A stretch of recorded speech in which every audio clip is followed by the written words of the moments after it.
Mulai ya. Bismillahirrahmanirrahim. Assalamualaikum warahmatullahi wabarakatuh. Waalaikumsalam warahmatullahi wabarakatuh. warahmatullahi wabarakatuh. Selamat malam Bapak-bapak Ibu.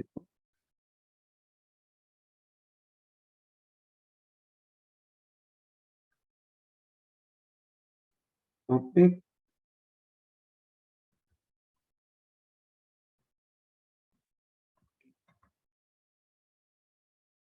Bapak-bapak jangan yang kita bahas pertama adalah seperti kalimat ada subjek. Ini adalah pokok keilmuannya. Kalau habis itu nomor 2 predikat, how to-nya atau metodologinya.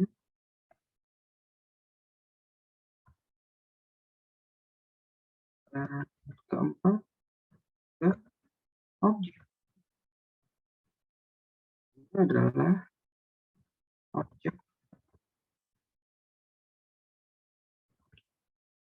Jadi yang akan kita bahas topik bapak itu menarik atau enggak. Itu ada 3 bab.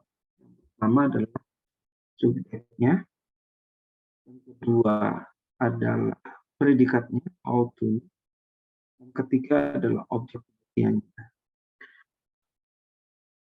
Saya kasih contoh subjek penelitiannya. Tadi ada yang bahas e-learning, ada yang bahas chatbox, ada yang bahas apa lagi bapak? Chatbox, terus apa lagi itu ya? Learning analytic, Pak. Ya, learning analytic dan virtual reality. Oke.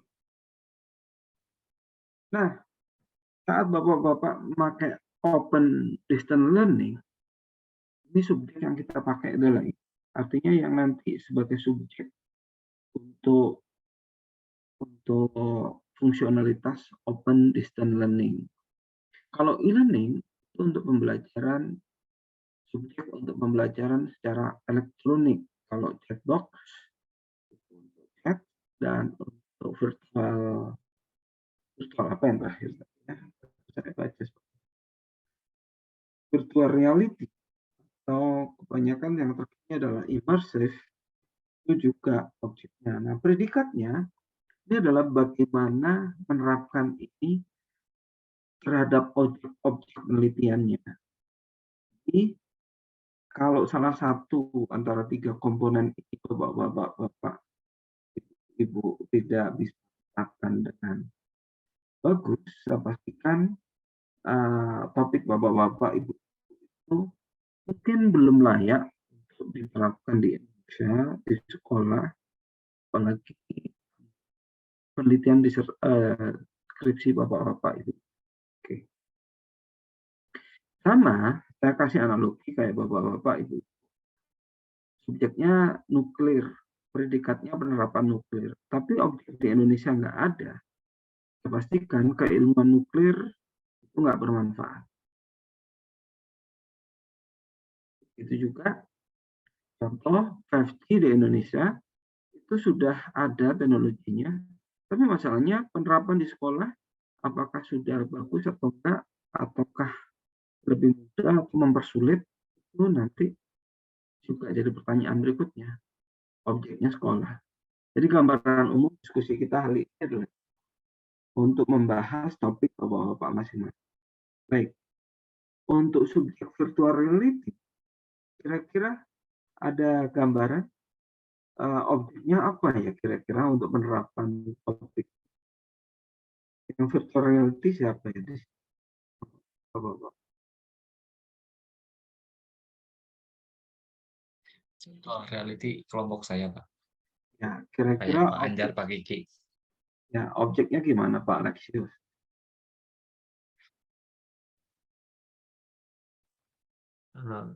Bayangannya Pak Kiki, Pak Anjar nanti tambahin ya. Ya, Bayangannya objeknya nanti siswa di sekolah begitu, Pak. ya nggak masalah karena kita saat memang agak berat menentukan topik sebenarnya, karena kita harus menguji tiga, tiga benda ini supaya jadi penelitian yang utuh. Gitu. Di sekolah, apakah virtual reality sudah menjadi kebutuhan anak-anak sekolah, Pak? Kalau menjadi kebutuhan atau tidak, kalau saya sih belum menggali secara mendalam ya Pak. Tapi kalau Bapak tadi sempat sampaikan bagaimana dengan apa ya ketersediaan alat di sekolah, kalau bercermin di saya pribadi di tempat saya bekerja pun belum ada begitu Pak. Ya, ya nggak masalah, Pak, karena penelitian itu futuritis, tapi untuk reliabilitasnya nanti untuk penerapannya kira-kira akan kepake nggak untuk objek itu, dampaknya apakah kepake. Yang kita harus pikirkan salah satunya teknologi itu. Kita sudah memakai futuristis bagus-bagus, nuklir, tapi masalahnya tidak menyelesaikan masalah di objek di Indonesia. Itu yang kita khawatirkan, sehingga keilmuan kita itu nggak applicable. Kata kuncinya itu. Jadi harapan saya, kita mulai sambil satu gayung, 2 pulau terlampaui, masuk research bapak-bapak, ibu-ibu. Teruji. Atau religi kira-kira layak atau enggak. Terserah. Nanti silakan objeknya tetapkan saja. Yang jelas, virtual reality bisa juga untuk ini Pak Alexius, gambaran saya. Kita mau bangun mobil, Pak SMK mobil. Gitu. Kalau untuk beli mobilnya kita obrak-abrik kayaknya susah banget. Pasti cenderung biayanya jauh lebih lebar. Kenapa kita nggak menggunakan virtual reality saja untuk itu? Bisa kayak gitu. Contoh saja ya Pak. Ada tanggapan dari kelompoknya Pak Alexius, virtual reality?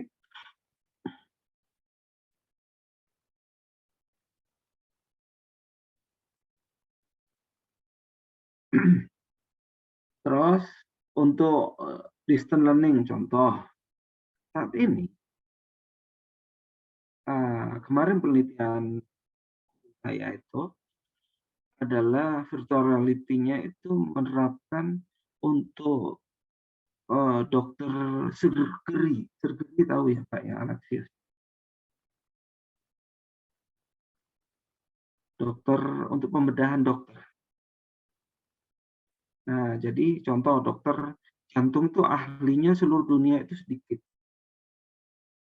Supaya dokter tersebut bisa mengoperasi di dokter Singapura itu bisa mengoperasi di Indonesia, maka digunakanlah virtual reality kayak semacam apa ya, avatar gitu. Dan mesinnya ada di Indonesia, mesin operasi. Ya, di remote jauh semacam itu. Juga penting. Karena saat ini dunia kedokteran menggunakan itu. Tapi kalau dunia pendidikan, kayaknya salah satu contohnya adalah yang tadi. Contoh kita mau bangun mesin turbo dan macam-macam. Kayaknya untuk investasi mesin turbo agak berat. Mungkin gambaran saya kayak gitu. Ini prospek untuk penelitian, untuk menjawab objek keilmuan virtuality, untuk menjawab masalah objek sangat tinggi. Jadi gambaran saya kayak gitu. Nanti kelompok Bapak berikutnya adalah sudah harus bisa menjelaskan virtuality bagian apa, terus bagaimana penerapannya, terus untuk menjawab permasalahan objek yang terdekat di kita apa. Sama kalau kita mau meneliti kayak gini aja, dokter mau meneliti penyakit pasien, kalau pasiennya nggak ada, bagaimana dia bisa meneliti? Jadi 3 komponen ini yang kita bahas diskusi kita hari ini. Mungkin ada perlu bisa dipahami nggak kira-kira Pak Alex? Ya, kalau ya Pak, ya izin menanggapi Pak. Terima kasih. Kemarin kita kan coba cari-cari Pak referensi pendukung. Itu memang banyaknya di dunia kesehatan.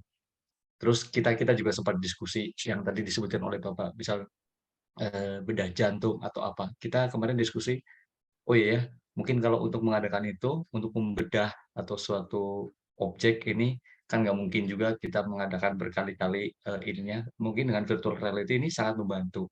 Ini pun bisa kita terapkan di pembelajaran di sekolah misal, bidang apapun nanti mungkin akan kita pilih, hal-hal yang jauh, itu kan bisa menjadi dekat kalau dengan virtual reality ini, mungkin begitu, Pak.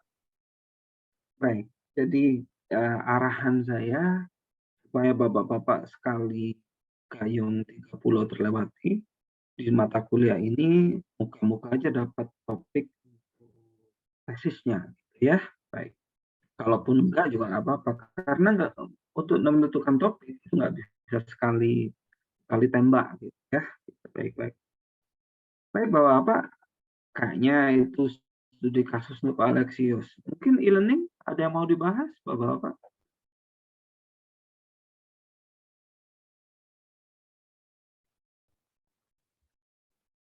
Pak, kalau e-learning apa ya Pak Asep Doni ya? Nah, bisa e-learning, tapi nanti e-learning itu web 2.0. Oke, e-learning jelas ya, kita membutuhkan e-learning. Nanti objeknya, nah pertanyaan saya, objeknya bagaimana penerapan ke objek? Pak Asep Doni, Pak Asep Idra, ini Pak Asep ya. Asepnya Ya. nih, gitu ya. Nah, ya, silakan. Baik Pak, izin jawab. Nah, terkait e-learning, objek yang dijadikan objeknya itu tentu karena kita di dunia pendidikan jelas ke siswa ya Pak. Nah, kemudian sebenarnya targetnya itu ketika kita mengambil topik e-learning itu lebih kepada bagaimana pemanfaatan e-learning untuk pembelajaran. Misalkan bagaimana penggunaan e-learning yang tujuannya itu adalah untuk mencari gaya belajar siswa. Nah, gaya belajar siswa yang seperti apa yang cocok untuk diterapkan di sekolah, maka kita buat e-learningnya, kemudian nanti siswa itu termasuk ke gaya belajar apa, apakah visualkah, kinestetika, ataukah auditori, misalkan seperti itu Pak penggunaan di sekolahnya. Baik, terima kasih Pak Asep Doni. Kayaknya bisa juga ini 3 orang ini dapat topik untuk e-learning kesamaan. Dan saat ini di skripsi saya sudah menelurkan gaya belajar siswa yang cocok dengan gaya belajar siswa yang lainnya. Atau bisa dengan MBTI, bisa dengan VAK, dan macam-macam. Ini bisa untuk jadi tesis. Itu juga gaya belajar siswa apa yang cocok dengan gaya mengajar siswa, itu bagaimana dengan e-learning. Begitu juga gaya mengajar guru dengan guru bagaimana. Jadi aktor utama di dalam e-learning itu adalah siswa. Maka dilanjut saja nanti. Referensinya insya Allah layak dari situ. Nah, masalahnya how to-nya nanti yang harus Bapak pertimbangkan ya. Baik. Siap Pak, terima kasih Pak.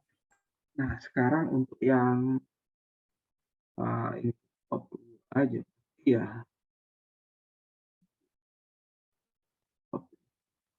Jadi Bapak-bapak kalau menemukan topik itu harus mengacu pada 3 ya. Subjeknya berarti keilmuannya, terus how to menerapkannya itu nanti akan terkait dengan metodologinya. Objek itu pemilik masalah dan pemilik solusi dari hasil keilmuan tersebut. Ya, untuk Pak Suratno. Pak Suratno ini bahas learning analytics. Learning analytics ini hampir ada irisannya dengan e-learning tadi. Yang dimaksud apa kira-kira? Objeknya kayak apa yang mau di learning analytics? Sebenarnya Pak Asep Doni itu e-learning, tapi sebenarnya sudah mau nyerempet-nyerempet learning analytics tadi itu, gitu ya, kayak belajar siswa. Oke, Pak Suratno, kira-kira gimana Pak Suratno, Pak Muhammad Sapri? Iya Pak, izin memberikan gambaran Pak. Jadi Ya, learning analytic yang saya Pak Sapri dan Pak Sofran subjeknya jelas siswa Pak, siswa dan bisa siswa bisa ke guru. kita tujuannya untuk memperbaiki apa ya, kayak misalkan sekarang kan dengan penerapan LMS ya Pak ya, kita berinteraksi di situ, chat antara guru dan siswa dan sebagainya, nanti itu yang akan kita sebenarnya ya benar kata Bapak tadi, irisannya ke Pak Asep Doni yang dan teman-teman yang lain, itu nanti bisa kita petakan berdasarkan gaya belajar siswa atau juga bisa sebagai feedback buat guru untuk memperbaiki metode-metode ke depan gitu Pak, berdasarkan analisa-analisa dari sebelum-sebelumnya gitu Pak. Nanti Baik, di LMS itu akan dianalisis gitu Pak.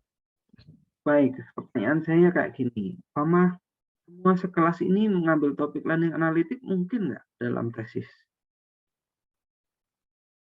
Mungkin saja Pak, karena kan banyak yang bisa topik yang bisa kita ambil dari learning analytic ini Pak. Ya, betul, betul, betul Pak. Jadi nanti objek yang berbeda pun itu sah gitu. Jadi tinggal penajamannya salah satu saja. Jadi Bapak jangan ibaratnya kita mau membahas Bandung saja, Bandung itu sangat luas gitu. Mau membahas learning analytic pun itu sangat luas ya.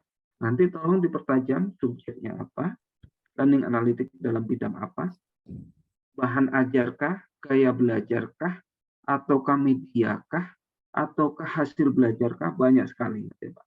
Oke ya. Ya, baik Pak. Terima kasih Pak. Baik, untuk yang terakhir Pak Alko. Pak Alko ini chatbox. Kenapa kok kutung chatbox ini?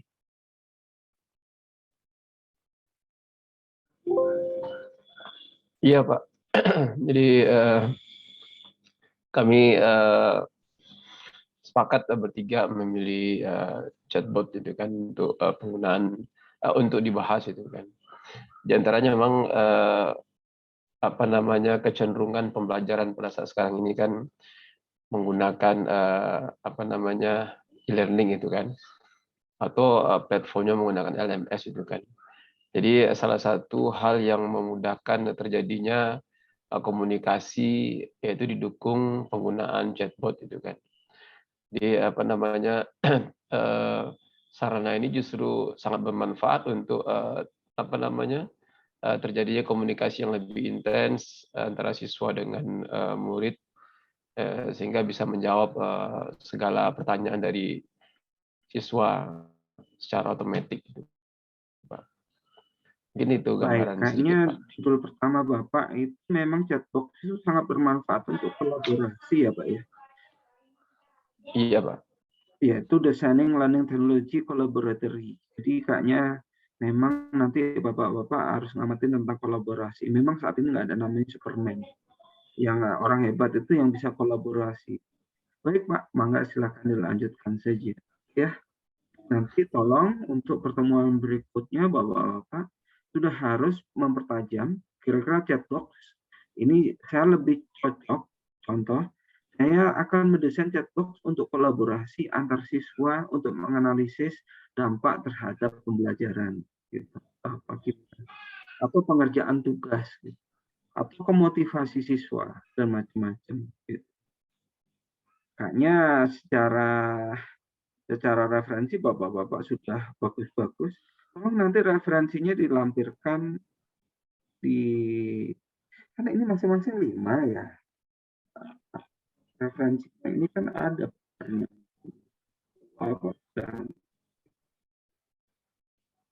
Nanti subjeknya apa? Contoh learning analytic ya Bapak-Bapak ya. Kita kasih contoh supaya lebih tajam topik Bapak-Bapak. Learning analytic untuk mengukur kecocokan gaya belajar siswa dalam kerja kelompok untuk meningkatkan nilai kognitif siswa. Berarti jelas itu. Learning analytic gaya belajar. Terus predikatnya apa? Untuk meningkatkan nilai kognitif siswa. Objeknya apa? Jelas siswa. Siswa kelas berapa? Harus dijelaskan secara detail. Contoh, saat ini pengajaran kita, ODL ini harus ada tiga Bunda tadi, subjek, predikat, objek. Siapa yang mengajar, bagaimana mengajar, terus apa yang diajar. Kalau saya mengajar ODL terus nggak ada bapak-bapak ibu, kira-kira sah nggak saya ngajarnya? Nggak sah. Gitu. Kebayang bapak-bapak ibu-ibu? Baik. Kayaknya ada yang tanyakan sudah Isa nih. Jadi tugas minggu depan tolong dipertajam lagi subjek, predikat, objek lebih detail. Jadi chatbox jangan chatbox saja, tapi seperti contoh judul yang ini. Nah, Pak. Chatbox untuk apa berarti? Untuk collaborative analisis. Tapi saya yakin objeknya lebih detail kolaboratif dalam bidang apa. Saya tanyakan bahwa apa ini Pak.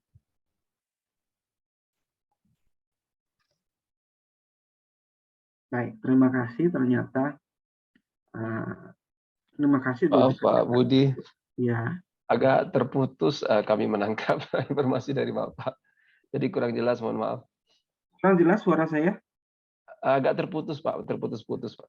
Terputus, Pak.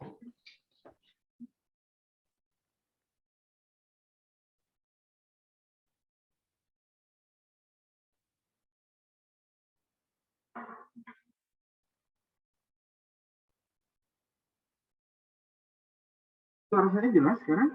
Apa Ibu? Ya, Suara sudah saya agak benar jelas. Halo? Baik. Bapak-bapak, tugas berikutnya tolong dipertajam. Contoh saya kasih contoh tugasnya Pak Alko ya. Oke. Jadi topik Bapak ya. Itu nomor 1 itu topik. Tapi jangan topik yang sama kayak gitu. Karena itu jadi referensi Bapak. Jadi mendesain teknologi untuk kolaborasi dengan menggunakan desain chatbox untuk kolaboratif learning, pembelajaran untuk kolaborasi pembelajaran kelompok siswa dalam apa gitu, untuk menaikkan nilai praktikum semacam gitu Pak.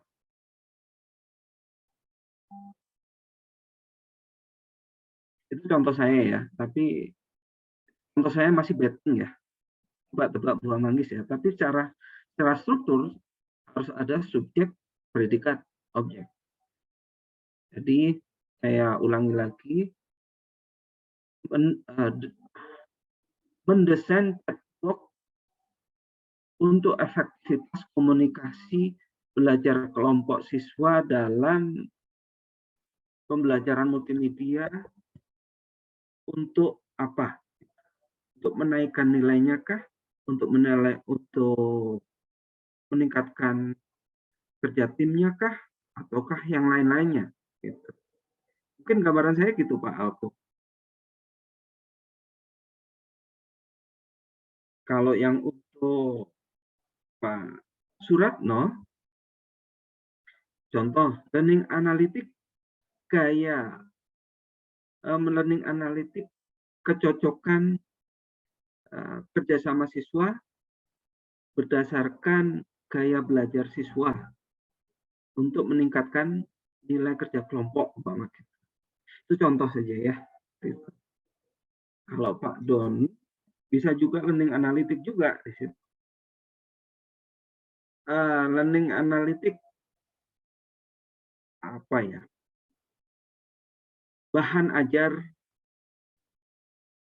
untuk karakteristik gaya belajar siswa untuk menaikkan apa?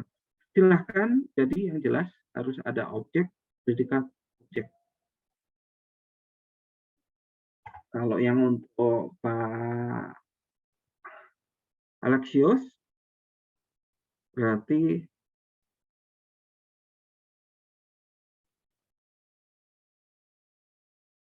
desain atau implementasi virtual reality untuk mesin diesel dalam praktikum mesin diesel. untuk apa nggak tahu ya saya. Yang jelas contoh yang dalam dunia pendidikan banyak loh Pak Alexius gitu. Tapi bisa dianalogikan ke dalam implementasi yang dekat dengan sekolah Bapak. Lebih saya sarankan sekolah Bapak, karena basis Bapak-Bapak itu yang harus merasakan pertama kali adalah sekolahnya bagusnya. Kenapa sekolahnya? Karena implementasinya gampang, habis itu pembuktian empirisnya gampang. Ini gambaran saya kayak gitu. Ada yang tanyakan bahwa apa? Pak Alfu, Pak Alexius, Pak Asepuli.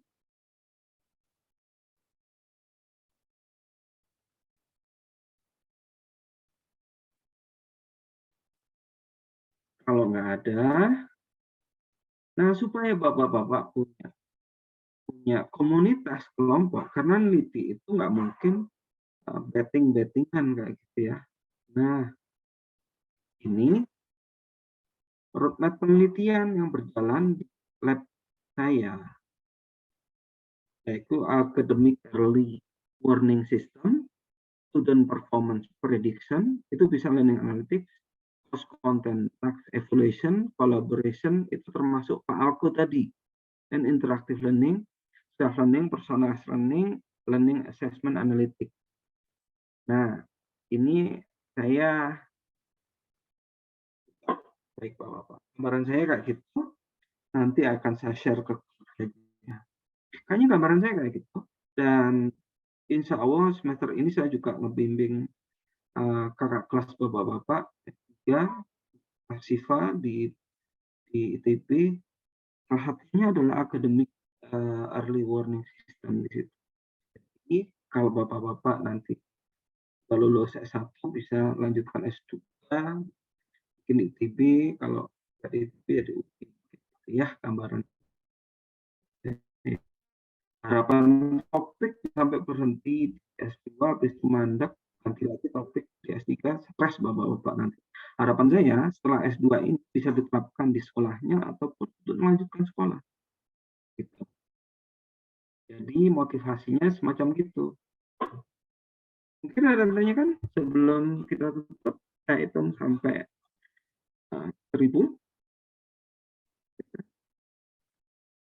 Nggak ada? Pak, maaf mau bertanya, izin bertanya. Ya, enggak Bu Rani. Saya dari kelompoknya Pak Alko. Ini yang chatbot, apakah bisa dijadikan sebagai guru virtual gitu Pak? Itunya. Kalau tadi yang Bapak itu kolaborasi antar siswa gitu ya Pak? Iya, bisa Bu. Antar guru virtual bisa. Bisa ya Pak? Iya, berarti guru virtual itu sebagai subjeknya ya Bu ya. Iya. Objeknya nanti siswa gitu ya. Gitu ya. Ya seperti itu. Ya, makasih Pak. Ya, bisa Bu. Oke, baik. Terima kasih Bu Rani, ide yang bagus.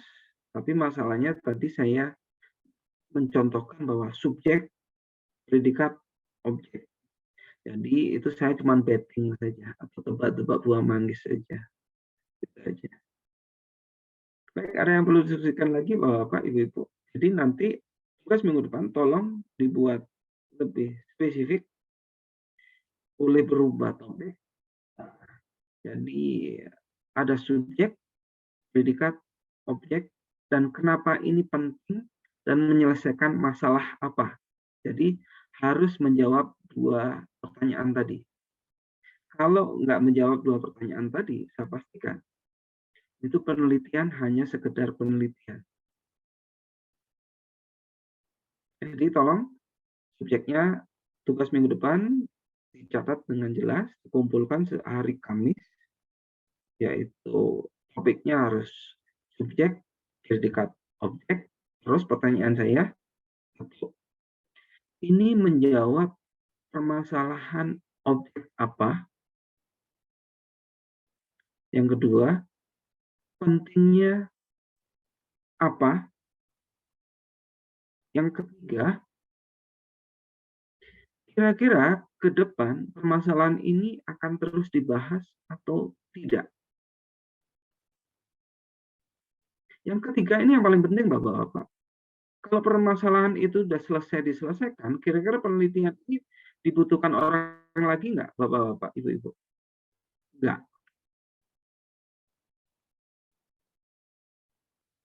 Jadi gitu. Jadi 3 pertanyaan tadi wajib Bapak-Bapak harus jawab. Gitu saja kayaknya. Saya hitung sampai 100. Kalau nggak ada pertanyaan, berarti kita tutup perkuliahan kita hari ini. Tolong tugasnya dikumpul hari Kamis, jangan hari Jumat. Jadi saya bacanya juga terlalu cepat nanti. Hitung sampai 100, 1, 2, 3, 4. Saya capek Bapak-Bapak hitung sampai 100. Kalau nggak ada pertanyaan, berarti saya hitung langsung 98, 99, 100. Baik, kalau nggak ada pertanyaan, selamat bekerja, selamat berkumpul, semoga S2-nya bermanfaat. Saya akhiri. Assalamualaikum warahmatullahi wabarakatuh. Selamat malam. Waalaikumsalam Waalaikumsalam Selamat malam, Pak. Terima kasih, Terima kasih, Pak. Pak Budi.